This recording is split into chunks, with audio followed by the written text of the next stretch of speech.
Most stories about miracles begin with hope. This one begins with a mistake.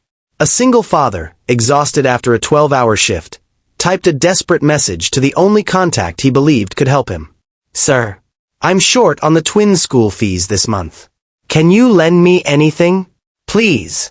But the number he sent it to did not belong to his old coworker. It belonged to a retired United States Navy Admiral, a man with a reputation for discipline, steel, and zero tolerance for nonsense. No one expected the reply.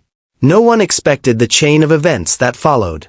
And absolutely no one expected how one wrong number could change all of their lives. Ryan Keller was the kind of father people underestimated. A part-time mechanic, part-time delivery driver, and full-time parent to two 7-year-old girls, he moved through life like a man carrying invisible weights. Every morning, he braided the twins' hair, packed lunches, and whispered promises that tomorrow would be better, even if he didn't fully believe it himself. The twins, Lily and Emma, were sunshine. They were the only reason he could endure days when his hands shook from exhaustion or his bank account showed numbers so low they felt like personal insults. Their school fees were due, and with the recent cut in his work hours, Ryan found himself staring at the invoice late at night with his heart pounding. He remembered an old coworker, Mike, who once said, "If you're ever in a bind, call me. I know people." Ryan scrolled through his phone until he found Mike Shop, the number stored years ago, and typed a message he would normally be too proud to send. He didn't check the number. He didn't overthink it. He just hit send. On the other end of that message, miles away in a quiet seaside home, Admiral Thomas Grant, retired Navy legend, known for commanding destroyers and entire divisions, was reading morning reports and sipping black coffee when his phone buzzed. He rarely received texts. He never received pleas for financial help from strangers. He read it twice, then a third time. The Admiral was a man shaped by decades of leadership. Firm, fair, but unyielding.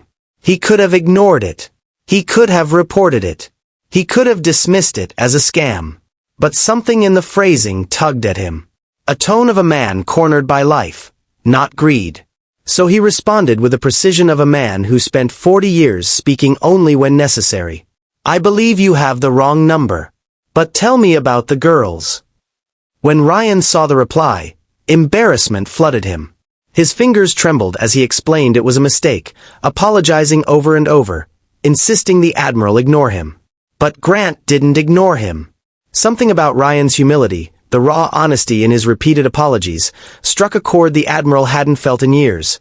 Not since his last deployment, when he had watched young sailors break under pressures they were too proud to admit. In the days that followed, their messages continued. Ryan tried to stop them. The Admiral encouraged them. A connection formed, unlikely, unexpected, and fragile. Then, one afternoon, the Admiral sent a message that froze Ryan in place. "I'd like to meet them. The twins. Let's talk in person." Ryan almost declined out of fear and pride. But life had pushed him past fear, and parenthood had pushed him past pride. He agreed. And so began a meeting that would reshape 3 lives. The twins were excited. They didn't know who they were meeting, only that Daddy's friend wanted to have lunch with them. They held Ryan's hands as they walked into a small diner by the harbor. Inside sat Admiral Grant. Imagine a mountain wearing a Navy blazer. Broad shoulders, a weathered face carved by ocean winds, and eyes that had seen storms both literal and human. Yet when he saw the twins, the hardened lines around his mouth softened. Emma hid behind Ryan's leg. Lily immediately waved. And the Admiral, who once saluted presidents with perfect military form, gave a tiny, awkward wave back.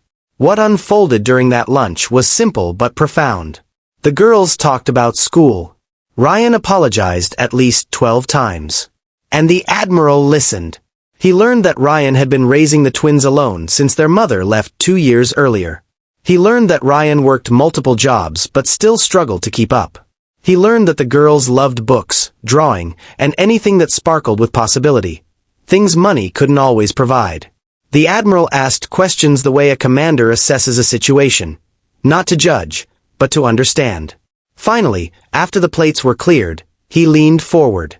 "Ryan," he said, voice steady but warm, "I spent decades leading sailors who thought they had to survive on their own. The strongest ones were never the ones who suffered in silence. They were the ones who knew when to ask for help. Ryan swallowed hard. His eyes burned. The Admiral reached into his coat and set an envelope on the table. This is for the girls' school fees. And more. Not charity, an investment in 2 bright futures. Ryan couldn't speak. The twins didn't understand the gravity, but they hugged the Admiral instinctively, sensing the goodness behind the gesture. The Admiral surprised even himself when he hugged them back, awkwardly at first, then with both arms. But this moment was not the end. It was only the beginning. Over the next weeks, the Admiral became a regular part of the twins' lives. Reading stories. Teaching them discipline through simple routines. Even showing them how to tie the perfect knot, because, as he said, every child should know how to secure what matters. Ryan, once drowning alone, found a mentor. Someone who didn't judge him for struggling but guided him through it. Yet challenges still waited ahead. Because miracles born from mistakes aren't smooth. They require courage, confrontation, and choices. And the biggest test of all was coming. Something neither Ryan nor the Admiral could predict.